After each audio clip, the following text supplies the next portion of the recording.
Hey David, Coach Brandon here, and today we'll go ahead and go over a few of the videos that you sent over. We'll first and foremost start off with a sumo. So with this guy here, I immediately noticed a few things that we can definitely improve on. First and foremost, and actually I'll preface this a little bit first. First and foremost is that when we build tension, a really good indicator of where we should build to is the second rep, how high your hips are on the second rep.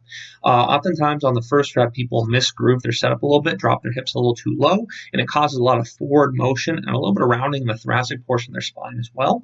And then on the second rep, typically, because they controlled the eccentric really well, the second rep, the hips end up being a lot higher and the weight moves a lot better forward. Now, what this tells us is that we need to replicate how high your hips are on the second rep, the first rep.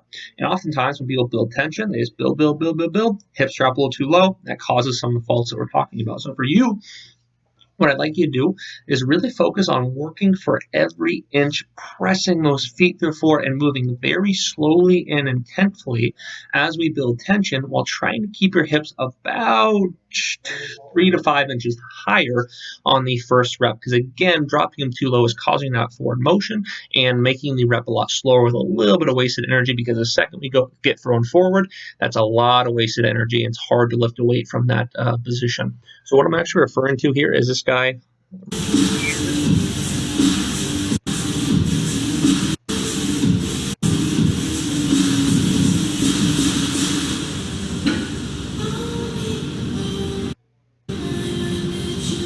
So this is where our hips drop to, and you'll notice the first motion you're going to have is forward, and it's not going to be the fastest rep.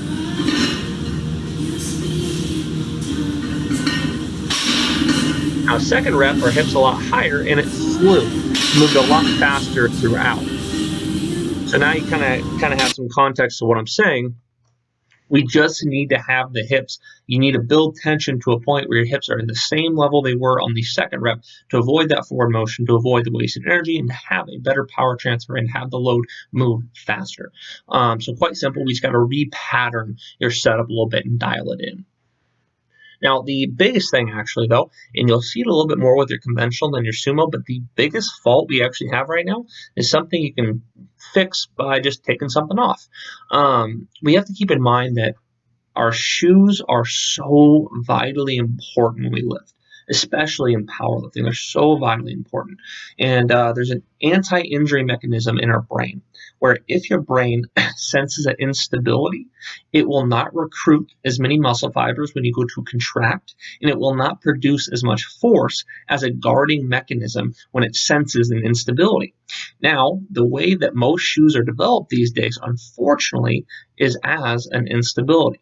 They make the sole for comfort really a lot of padding, a lot of instability you can see when somebody squats or deadlifts in them, but a lot of padding, and your brain senses that instability because you will be a little unstable when you go to lift a weight in that fashion.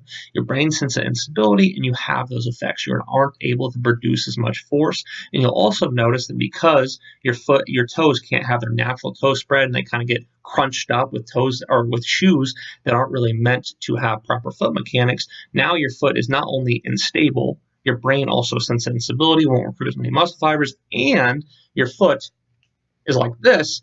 So now it's just going to be shaking slightly throughout while you diminish your power production just by wearing the incorrect shoe.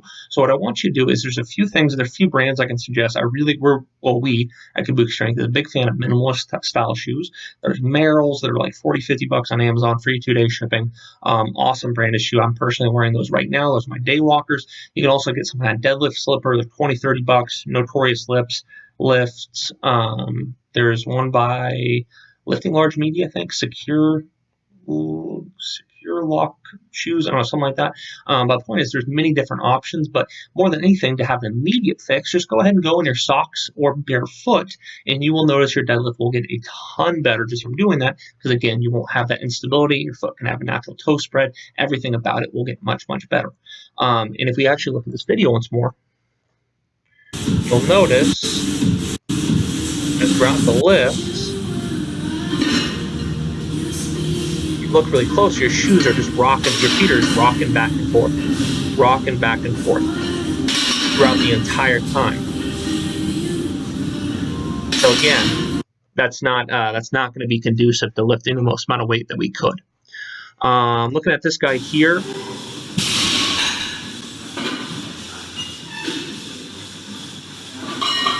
So the biggest issue here is that when we hinge down to the bar, we have to make sure that we are in an absolute neutral position. So when I hinge down the bar, I'm going to carefully and intensely and slowly push my hips back, and hinge down the bar.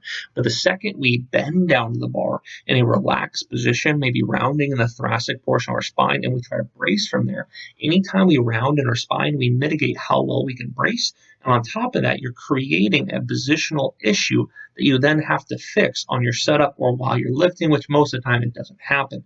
And in this video, you'll notice that you're breathing and bracing through a rounded thoracic position, and then which minimizes how much you can brace. And then when you go to lift it, it gets worse throughout the lift. So what we need to do is be very slow and intentful as we hinge down to the bar, trying to stay as upright, as neutral as possible as we hinge down the bar, push our hips back, set up our grip, and then we want to breathe and brace from there, build tension, do everything that you did, but it'll reduce, if not completely go away, the thoracic rounding that's happening in your spine that you can see in the video. Also, just wearing the correct shoes will help as well, or no shoes. But yeah, that's really what we're trying to avoid there. If you breathe and brace from that position, it'll just get worse as we lift. Again, there's quite a bit of rounding thoracic, easy to get rid of. We just need to work on getting rid of that.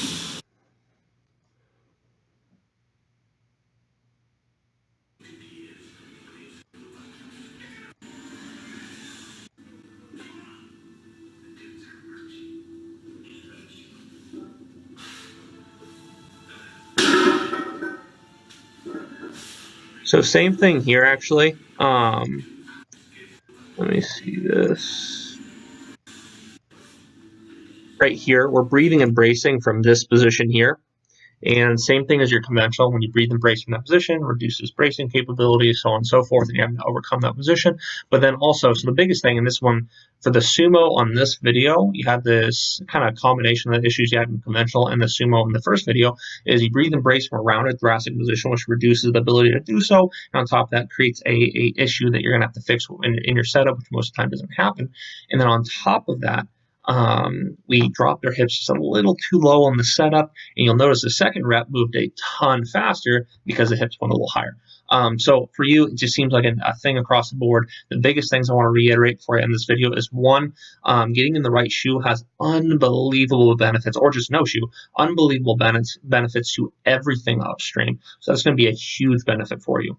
Number two is, when we deadlift, or when we go to breathe and brace in a deadlift, as matter of sumo or conventional, we have to carefully hinge down, push our hips back. You should feel your hamstrings or posterior chain as you do so, because you're pushing your hips back and carefully hinging down. And that's where we should breathe and brace from a neutral, hinged over position rather than a relaxed, rounded thoracic position. That's two. And then lastly, we really want to make sure that as we go to build tension, our hips do not drop too low. That's happening on your sumo. What I want you to do is look at these videos and kind of understand what I'm talking about, and try to replicate the height of your hips on the second rep on the first rep as you build tension to that point. Because again, the reason the second rep is moving so much better is because the hips are just a little bit higher. So if we can master that, repattern your setup a little bit and get them to that same level, things are going to go a lot better. Your one rep max is going to go up greatly. So yeah, let me know if you have any questions on those, and yeah, just let me know.